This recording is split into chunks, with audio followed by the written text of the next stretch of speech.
habeen cimiladu aad u qabowdahay ayaa nin taajir ah meel bannaan ku arkay nin da' ah oo faqiir ah. wuxuu weydiiyey, miyaadan dareemayn qabowga halkan ka jira oo aad u xiran weysay jaakad? ninkii da'da ahaa ee faqiirka ahaa wuxuu ku jawaabay, ma haysto jaakad, laakiin waxa ay soo martay wakhti aan isticmaali jiray. ninkii taajirka ahaa wuxuu ku jawaabay, isug guriga ayaan galayaa, hadda waxaan kugu keenayaa jaakad aad dhaxanta ka xirato. ninkii faqiirka ahaa aad ayuu u farxay, wuxuuna u sheegay inuu sugayo. ninkii taajirka ahaa gurigiisa ayuu galay, wuxuuna ku mashquulay sheeko isagoo hilmaamay ninkii faqiirka ahaa. subaxii markii la gaaray ayuu xasuustay in nin faqiir ah jaakad ka sugaya.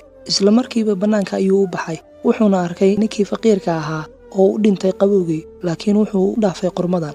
markii aanan haysan jirin dhar dhaxanta iga celiya, awood ayaan u lahaa inaan qabowga iska difaaco, maxaa yeelay maba haysan. laakiin markii aad ii ballanqaaday inaad jaakad iigu caawinayso, waxaan niyadda gashaday oo aan jeclaaday inaan ballantaada sugo, taasoo iga qaaday awooddii aan iskaga tiirin lahaa qabowga. fariinta qisadan, ballanqaad ha samayn haddii aadan fulin karin.